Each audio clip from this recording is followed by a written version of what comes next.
A home equity line of credit is one of the most powerful tools in lending, and it is also one of the misunderstood tools that is not taken advantage of, and that's because typically speaking, most people don't either do the research to understand them completely or haven't been taught exactly what a home equity line of credit is and where not to use it because it should not be used everywhere. In this video today, you're going to learn about what a home equity line of credit is for a Canadian consumer and how it's impactful, how you can use that to invest or save money, and where you shouldn't be using a home equity line of credit. Let's get into it right now.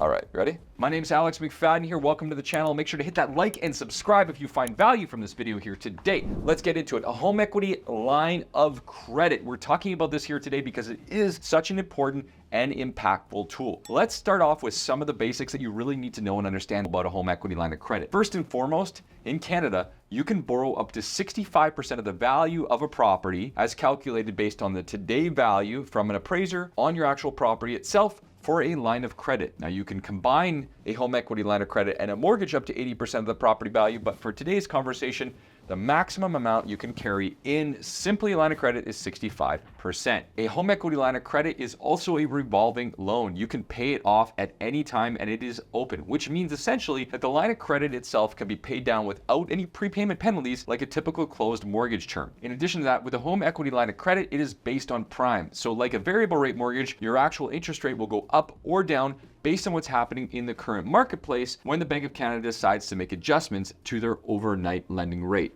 Now, a home equity line of credit also has multiple use cases, and it can be used, typically speaking, for investments, both real estate and otherwise, consolidating debt, purchases, and other considerations. It's an exceptionally powerful tool that many Canadians should take advantage of and many maybe shouldn't take advantage of. So let's get into it. So first and foremost, how do you qualify for a home equity line of credit? As we mentioned previously, the maximum that you can borrow in total between a mortgage and a line of credit is 80% of the market value of a property. So today, if you look at your property value as $1 million and you own $500,000 in the form of a mortgage, you can actually borrow the remaining 30%, so up to 80%, as a home equity line of credit. But that's also based on the assumptions that you qualify for the line of credit, which we'll talk about a little bit later on in this video. There's also two different types of lines of credit. There's one which is a standard line of credit, so you basically can borrow what you pay for. In this case, if you qualify for 300 grand, you can borrow back the $300,000. And there's another one that's called a Readvanceable Line of Credit. And this is a very powerful tool when it comes to lending, specifically with something called the Smith maneuver strategy,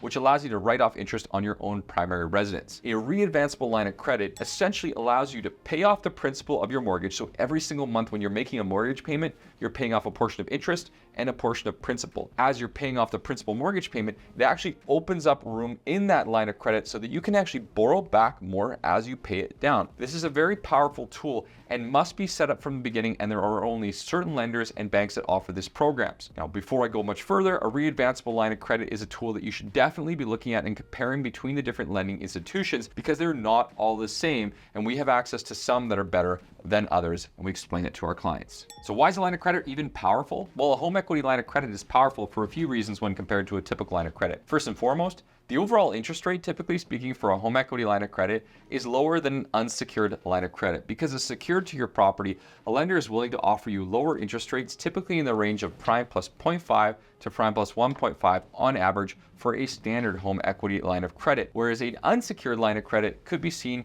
around prime plus 2.5 to prime plus 5.5 on average, and substantially lower in the amount that you could borrow. Now this is unless, of course, it is secured to your business or something else, but generally speaking, a home equity line of credit is a lower interest rate and you can borrow a much higher amount. Now, we talked briefly before about qualifications for a home equity line of credit. What's unique about this is that when you're qualifying for a home equity line of credit, you actually have to qualify under a shorter amortization period, which means 25 years versus 30 years, and at a higher monthly payment. So this is essentially what the lender is doing is a stress test, and they're essentially making sure that you can qualify to take on this revolving debt as you take on more or pay back more money. And this is commonly why some people might not actually add a home equity line of credit because they might not qualify for it otherwise, or they want to borrow more money from a property in the form of a mortgage that they couldn't get in the form of a line of credit. It's important to note that different lenders have different qualification guidelines, so you want to be talking to us as your mortgage broker before trying to qualify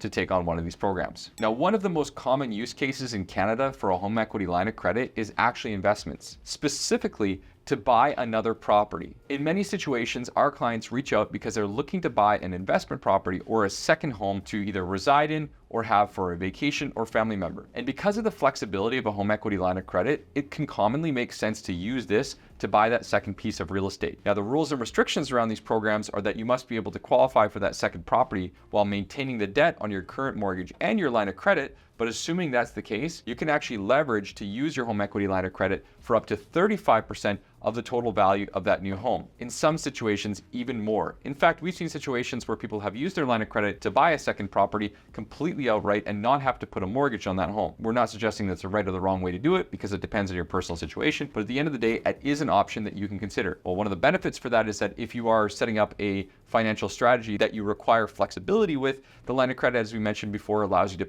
increase the amount or take that amount at any time. Plus, you don't have to necessarily refinance your existing property. If you have a line of credit, you could just pull the equity out and use that money for down payment immediately and day one. Now, it goes without saying that if you're using your money from a home equity line of credit to invest into real estate, you could also use the money to invest into other different types of investments or assets, which could include REITs, RSPs, or any other investment that you'd like to. And there's not really any limitations. In Canada, as you know, if it costs you anything in interest to invest, you can actually use that as a write-off against your income in the future. So there is a taxable benefit in some situations, especially if your rate of return is higher than your interest cost when it comes to getting it into your line of credit or your investment. A third situation that could be beneficial for someone who has a line of credit is actually to consolidate interest. If you don't already know, credit cards can be extremely expensive, and interest rates are as high as 20 and 25% in Canada, compounded monthly. With those considerations, you might want to consider a home equity line of credit to even just consolidate those debts to provide relief both financially and in the total amount of interest that you're paying. Because if you have a line of credit at, let's say, 8%, whereas your interest rate is at 19% on your credit card, you could put that money onto your actual home equity line of credit and pay that down much faster with much less debt. Now, we're not recommending people do this on a regular basis, but it is a way to be smarter about transferring your money around, and we've seen people strategically use their line of credit to reduce their overall debt through that type of program. So overall, when does it not make sense to use a home equity line of credit? Well, there's a few situations. One that we just mentioned, which was using debt to pay off debt, isn't always the best case scenario. Specifically, we've seen people abuse their home equity line of credit, abuse lightly, to do things like buying boats and cars and trucks. Now, we're not suggesting those things in general are inherently bad, but if you're doing this consistently without a plan to actually pay it off, then it's just going to end up being a debt that you pay interest on perpetually. So before you consider taking the home equity line of credit to buy your next vehicle, you should think about what is your plan to pay that off and look at what the monthly payments would be